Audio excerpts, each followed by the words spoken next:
here to share with us all, including me. You know, there's always room to learn today. So please, before we start, I'm going to ask Tangi if he can open us up for Pate, please, and then we can introduce our special guest speaker today. Meitaki.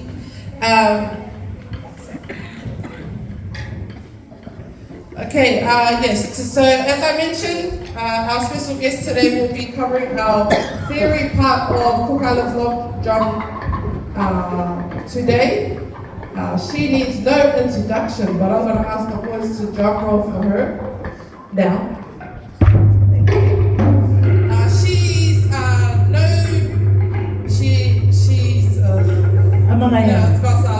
I'm intimidated right now because she does what I'm doing. But she needs no introduction. She's an MC for many Cook Islands events that happen, Pacifica, the Rage, to Maiwanui, you name it. Anyone here heard of Milford Radio? Put your hand up. Okay, yes, it is true. You are going to find out today that it is a Cook Islands voice that came out of those speakers first.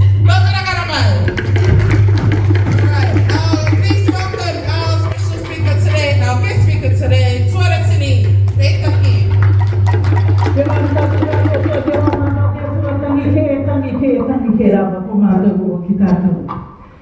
I think I'd probably better start off by explaining to some confused faces why I'm actually standing here.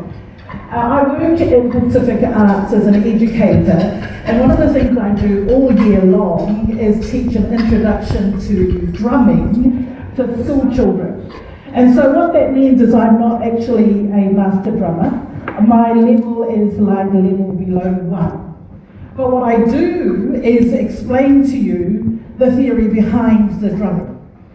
You are in the hands of a master drummer, and he has generation upon generation upon generation of knowledge. What I have is something that's passed down through to me via professors and scientists. When I was growing up, my grandmother said to me that we, people of Maya, actually came from under the earth. This is the legend of the people of Maya. It is one of the few places in the Pacific that actually has a legend of origin that doesn't come from, we came from somewhere else. It wasn't until I went into tertiary study that professors stood up and talked about the origins of Pacific people. And they talked about migration. Now, there are two great migrations that came into the Pacific. Over 60,000 years ago, apparently one migration came in through the west, and the other migration came in through the east. Now, those that came from the west brought down with them the knowledge of what we have around the log drum. And those that came from the east, which is through Taiwan, came through, and from them we have the skin drum. So you will see that there are really only two types of drums that we have. We have the wooden log drum and the skin drum, okay? If you were a bird flying in the sky, looking down about 100 years ago on the Pacific, you would have seen that those islands that sit on the eastern side of the Pacific were playing mainly, if not only, skin drums. So if you've ever seen the movie Hop, where the rabbit is playing in Rapa Nui in Easter Island, you would see no log drums, because in Easter Island they only play skin drums, or the pahu. This is the same in Tahiti. For many, many years, they only played skin drums. If you were to look on the western side of the Pacific, you would have noticed that they play mainly, if not only, log drums. So in places like Fiji, where they have a drum similar to this, they call it the lali. They only play the wooden drum. They don't play skin drums. We are from the beautiful Cook Islands, and so we do things magnificently. And we have combined the log drum and the skin drum together to create our orchestra of drumming. Am I correct? And that's what makes our drumming the best. I heard it just here. Now, a bit about your log drum. Your log drum in the olden days was used as a tool of communication and social control. This is what we use to send those important messages and warnings. It was used at times of investiture, any kind of ritual. The log drums were used, or our drums were used. We used them to follow the chants which held our history. The drums were important as part of our society, but they were not necessarily drums for entertainment, which is what we use them for today. So the drums of the olden days were actually a lot larger than these drums that you see in front of you. One log drum, we used to call them ka'ara, would have been from that chair, maybe to that chair there. So they were massive. They were not small drums. I can fit a whole drum set in the back of my mid-size SUV. It's a bit of a Tetris game, but I can fit it all in there. Log drum, simple, 2 ears, 1 mouth. 2 ears, 1, 2, 1 mouth. The tune of the log drum is determined by how much wood is scooped out of the mouth. Some tuning can also be adjusted by scooping the ears. But generally speaking, the more wood you scoop out of the mouth of the log drum, the deeper the sound of the pate, of the log drum. The less you take out, which is what they do in Samoa, the higher the sound of their pake. Okay? Now, when we're talking about the log drum, we know that there are 2 sounds, only 2 tones, unlike human beings. We have the T tone and the to tone. The T comes from hitting what? The ears, towards the ears. And the to comes from hitting, excellent, in the middle. So the 2 tones, T,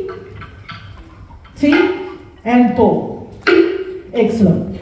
So those are the basic things that we teach primary school kids about the log drums. Where I come from, we call this ove. Okay? In Mahia? Ove? But most of the Cook Islands, it is Pate, except for Meitaki. What do they call it in Meitaki? Toke. A bit about this, by the way. In the 1950s, dance groups went over to Tahiti. Tahiti at the time were only playing skin drums. When our dance groups went over to Tahiti, they saw our tokere, and so they took that and injected it into their drumming. Any Tahitians want to challenge me on that? No. So they did not play this in the old days. Cook Islanders did. They took that idea of the pate, the tokere, and they called it to'ere, and then they started playing it as part of their team. The other drum I talked about was the skin drum. Okay, you will see normally in a modern orchestra we have two types of skin drums. We have the papamango, these ones here. Can I hear yours?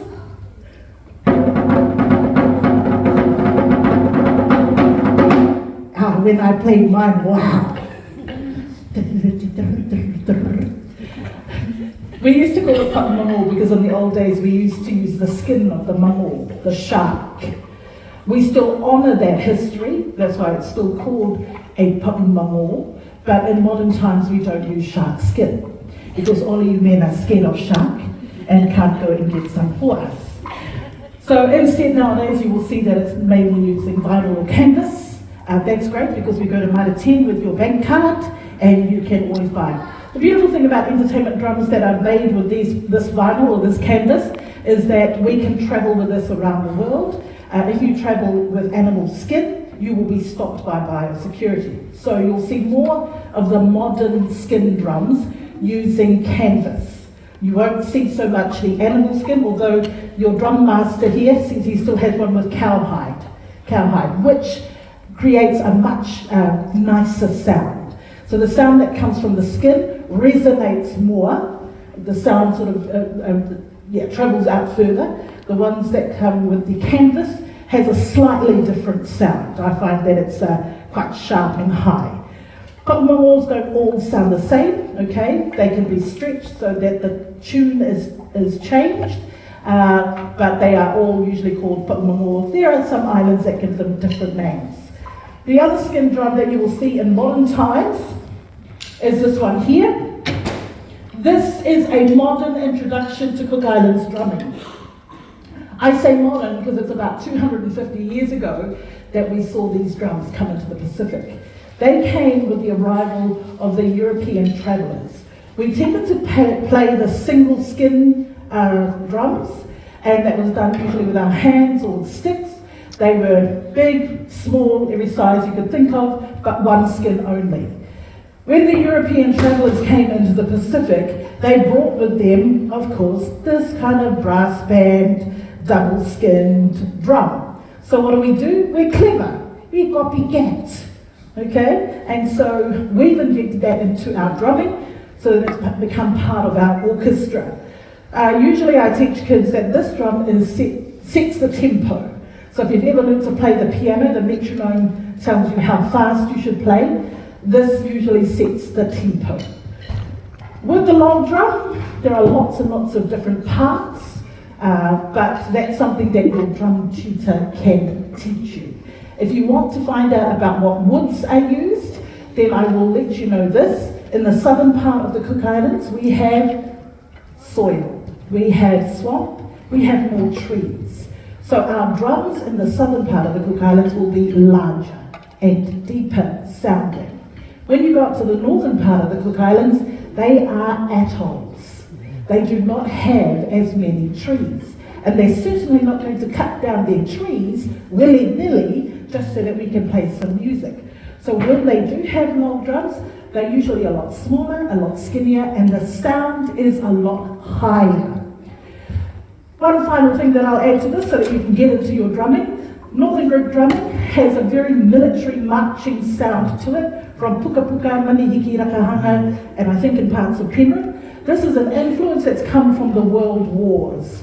The American soldiers that came into the Pacific, many of them settled in the northern Cook Islands, and so that marching band military style of playing influenced the Manihiki people, the Rakahanga people. So when you listen to their drumming and even observe their dancing, you will notice that it has a very military sound. And the cabin breed tin, of course, is something that they have up there because they don't have taro. Where I come from, we swim in the manyo. We swim in the taro. But in the northern group of the Cook Islands, they eat the rice and the cabin bread. And so they have put the cabin breed tin into their drumming. That's just a brief introduction into some of the theory around drums. It's a really, really interesting subject, and I'd like to commend you all for being here to learn the drum beats from a wonderful master drummer and the Source Boys. Please put your hands together for your drummer, Tita, and the Source Boys. Maybe another second for a class and enjoy your drum section.